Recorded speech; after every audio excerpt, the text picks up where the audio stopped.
It's 5:30 in the morning and we're going, baby. We're going to the Kimberleys. We're going to the Kimberleys. That's why we're here. We've been up for an hour. I'm pretty excited, and Troy's had his coffee. I'm pretty charged. And we're ready to go. We are ready to go. So we have got up in the morning. We're expecting a bit more of a breeze. It's just having a bit of a lull. Just before the sun comes up, we get a bit of a change. Sun goes up, sun goes down. And we also need a little bit of daylight just north of here. There's a few pearl farms. There's ropes on the surface, floats, all sorts of stuff. We don't have to worry as much. There's a lot of other yachts. We've got a 3/4 keel. It slopes like that, so we can sort of go over ropes. But you're best not to hit stuff is one of the rules of the boat. Don't run into things. So yeah, I'm pretty psyched to go. I'm pretty pumped. So let's do it. Yeah, we sailed out. We've got the engine going, but it's out of gear, so we sailed off. We just want to clear this cardinal marker here, get out from behind the reef. We'll get a bit of space and we'll pop this mainsail up. So, just as usual, cruising around under our heads. Oh, a little bit of traffic. What do you think, Pascal? We've got, we're going to throw out the red one. We've seen a few arrows squid around, so we'll throw out the red Betsy. Looks a bit squiddy. Yeah. So the Halco Laser Pro 190. This one's got a few combat scars. It's been successful in the past. What we troll with all the time. Halco Laser Pro. We changed the colour around a bit. Bit of mono wire trace. Teamed up. Shimano TLD25 on basically a broomstick. We need fish.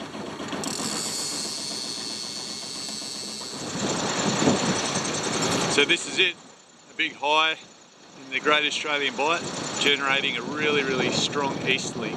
We're looking at a strong wind warning today, which is awesome. We like strong wind warnings. Yeah, so at the moment we're running full sail, but maybe by lunchtime we'll put a reef in. We haven't even started to lean over to 15 degrees yet, but I mean we are on a reach, so we'll see how we go. We love it when we're going 7 knots. Our friends that drive catamarans are like, 7 knots, what's the matter? You're dragging your anchor. But we are in a 30-foot monohull, so 7 knots is good times for us. This is how sailing should be. Why wasn't it like this the whole way up? This is just perfect. We're doing 7 knots. I just could not be happier. Well, this was a little more moist, maybe. We're on water rations, baby. Who's going to complain like this? Yeah, no drinking today. We've had some fish. Oh, such great texture.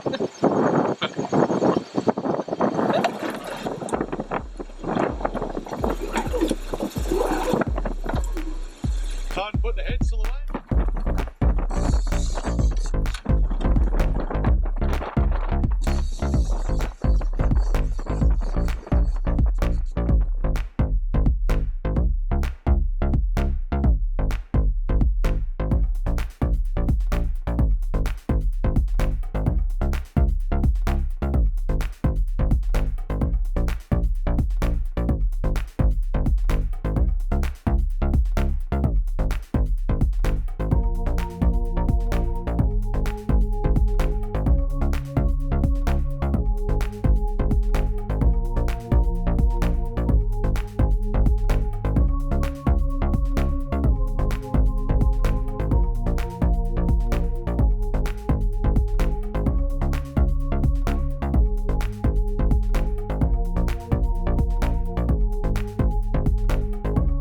Sometimes when we want to process fish, particularly if it's really rough and we're mucking around with sharp knives, we like to heave the yacht too.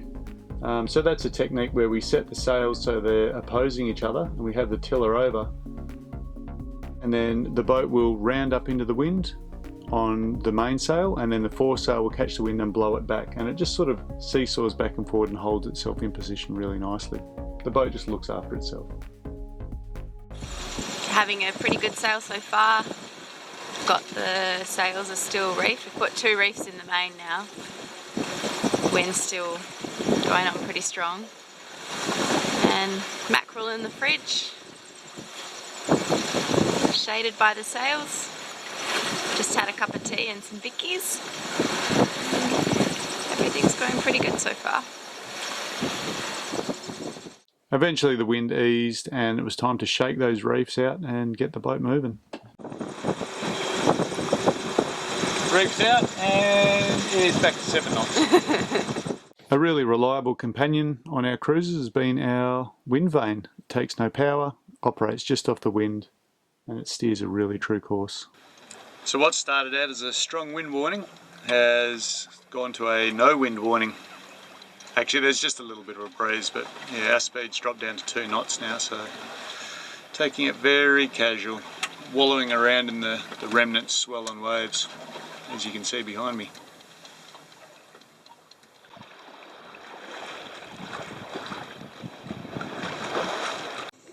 So there you go, that tells the story. 2 and a little bit knots. So given that it's only light puffs, we are actually making progress. So we're not going backwards. We have gone backwards on this trip once before when we're going in the Montebello, so at least we're not doing that. We're still getting to where we're going, so a bit of a blessing. So we're just off Carno Bay, which is behind me now. The wind's gone from variable to just nothing now. So we're just bobbing around. Pascal just saw a mackerel come flying out. She was just describing that, and it's no wonder there's 2 shoals here that have sort of met with a little bit of deep water close to them, so there'll be plenty of food in the water. We've already got a mackerel in the fridge, so we don't need to fish for one, but yeah, we saw a sailfish earlier doing wheel stands, and then he came surfing by in front of the bow, so we've seen a little bit of sea life today. But we've been double reefed, single reefed, all sails up, and now we're just bobbing around, so that's sort of the Kimberley's all over. We're just going to eat some food and wait for the wind to come back.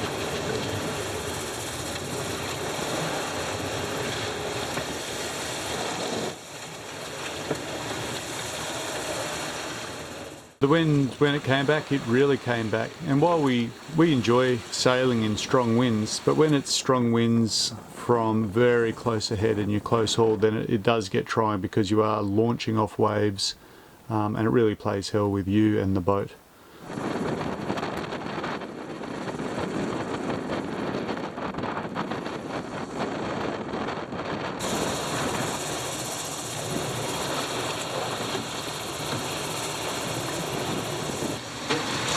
So coming into Cape Leveque now, the wind's really strong, like 30 knots. The wind generator's overloaded, it's stopped running, so it's hit its limits. We've hit our limits, it's time to go in and maybe have some breakfast, a cup of coffee. Just wait for this system to sort of pass through, wait till it settles down a bit, and then we're going to continue on from here. So it'd be nice to get into the shelter of beautiful Cape Leveque. And there's a good example of how strong the winds were. We had barely a handkerchief flying off the forestay, and we were still ripping along at about 6 knots. We're here at Cape Leveque. We've been here about 24 hours now because we came in yesterday after having a pretty long 24-hour sail with mixed conditions, but finishing off with some pretty strong winds, and we needed a break from it all. So we had a big sleep yesterday, but the anchorage hasn't been as comfortable as we expected. Been rolling a lot, particularly at high tide. Yeah, so Cape Leveque looks like it should be sheltered. From the southeast it definitely is. In the east you still get a little bit of waves coming in here, but you get a northerly swell. I don't know how it works, maybe someone can enlighten me. We've had nothing but easterlies and southeasterlies, and the swell's coming from the north. But we're just going to wait here till 10:30, and the tide's going to be with us and it's going to carry us into the rest of the Kimberley. So we're going to head off to Hidden Island, go and check out Silica Bay, and then start getting into the gorges and rivers. At some point we're going to have to get in somewhere where we can top up our fresh water out of a waterfall, and we'll be able to shower and swim and maybe catch a barra. So, finish our coffee and then we'll go for sail. So we're about to jump in and just check the prop before we get into crocodile water. So I'm going to wear Pascal's mask but my moustache might cause a bit of a problem, so gonna lube it up.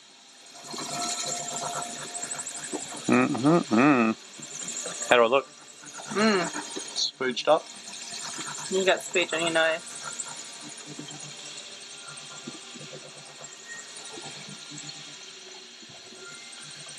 Give us a kiss, Star.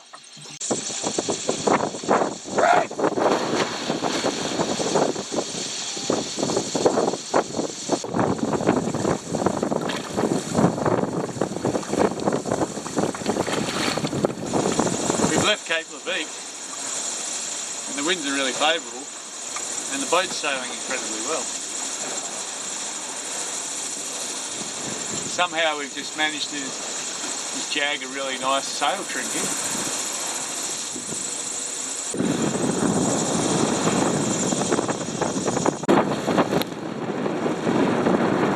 So you've taken the autopilot off our wind vane there and you've opted to hand steer. Why is that? Why are we hand steering? Because it's fun. No, well it is fun, but just while the winds are fluky, every time it sort of boosts a bit, just trying to get a bit higher. Any time it flattens out a bit, try and get a bit higher, and then as the wind eases like it just has then, come off a little bit to maintain our speed. I'm sort of doing a bit of an S-shaped course. We really need to be high up on the wind to exit Alarm Shoal. There's not a lot of space and we really want to get through the right gap. Otherwise it's going to be nasty. But hand steering gives you a good sense of whether the sails are balanced as well. Can you steer your boat with 2 fingers on the tiller? Good balance. As we were cruising along, we saw our first Kimberley turtle, and he didn't seem bothered by the boat one little bit. The boat's doing so well that I was able to make sushi while we were sailing, which was not possible at our anchorage, which is pretty cool. Yeah, and it's blowing 20 knots. We had the standard 2:30 in the afternoon variables, and we've put up the spinnaker to try and maximise on the light breeze. The wind's pretty much blowing southerly now, isn't it? Looks like it, yeah. Yeah, so we can make the most of it.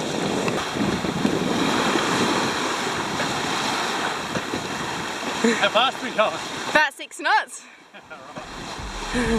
Take that variable.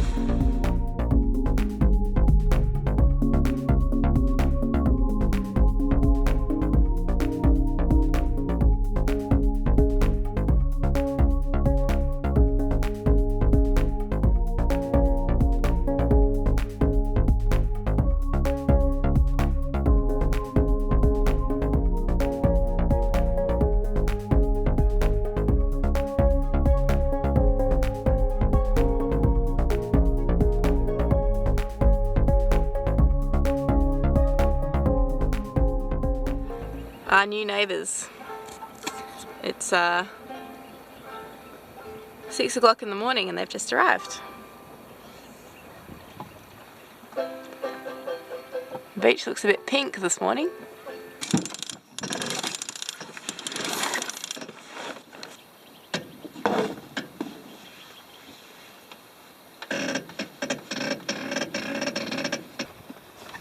No outboard required. No. It's a beautiful day for rowing. We're headed to the beach.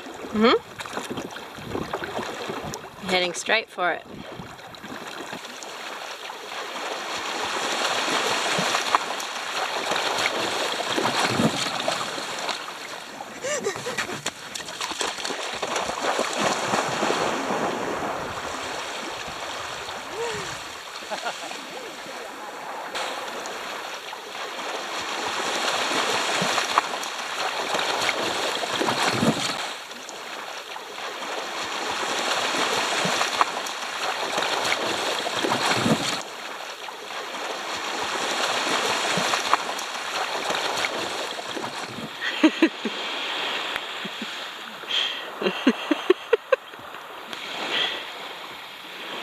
You didn't get very far.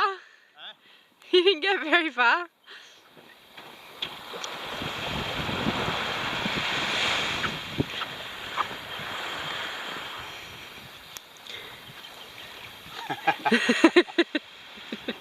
Look, I'm covered in cocaine. Like a whole beach of coke.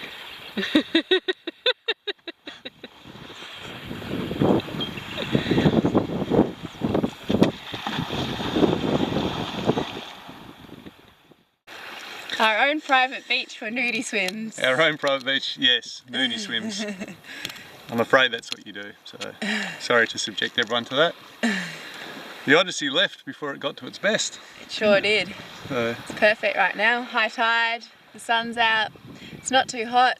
It's about, what time is it, 8:30? 8:30? Yeah. We got a lot done this morning as well. We did. I drank an enormous amount of coffee, played a few banjolele chords, so banjo ukulele. And put the barbecue on, or the oven on, so we've got a sprouted seed bread in the oven. Yeah, we've got some seed bread to go back to. So the plan for today, after we finish our swim, then we need to catch the tide working in the Kimberleys. The tides are all important. One, because we've got an 11 kilowatt engine, so it's not that powerful. But we want to go and eat some oysters, don't we? We sure do. So we're going to head to Coppermine Creek, and that's about 8 miles away. So we've listened to the weather forecast. It's fairly light winds, but we're going to use the tide, and it should be good.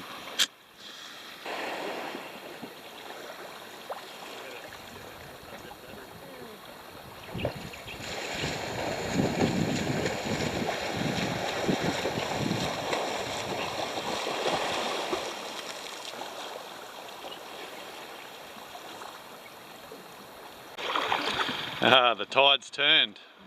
We've got Pascal on the oars now. Much better. Or not. Everyone's got to start somewhere.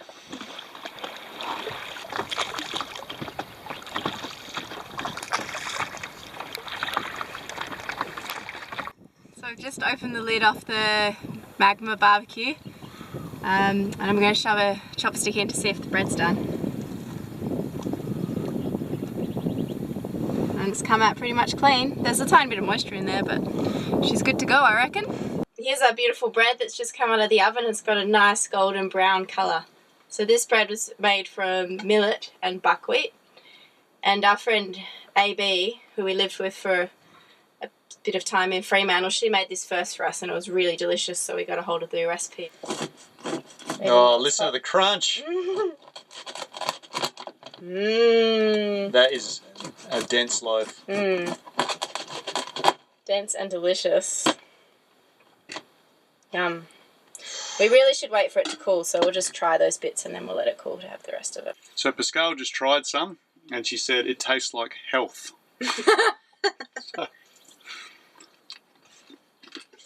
It feels like I've just added a year to my life. I mean, it does feel like, it does taste like health. Pretty good. So this was us waiting till it's cooled. We just had a little taste. So we're creatures of pretty small willpower when it comes to fresh bread, I'm afraid.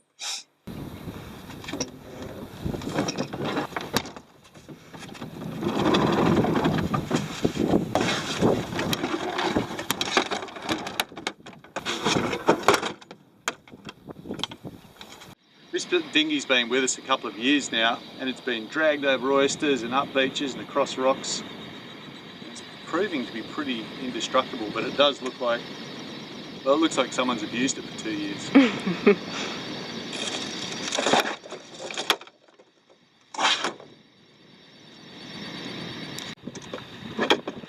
Oh, feel this wind. I'm getting excited.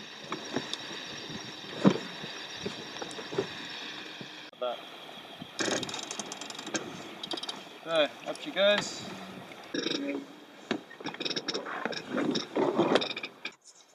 Pop the oars in. On a 30 footer, these 2.4 metre oars might have proved a bit of a storage problem, but I can stash them in the dinghy. They're up on top here. We've gone through some pretty big seas with this dory stashed on board. Heavy water on the deck, even to the point of making the hatches leak a bit. And she hasn't moved. It's been pretty good. But we're often the smallest yacht with the biggest dinghy in most of the anchorages. I'm amazed by some of the little crazy tiny inflatables with like 4 or 5 yachties sitting in there just like this much above the water. Whereas this has proved to be a really good boat.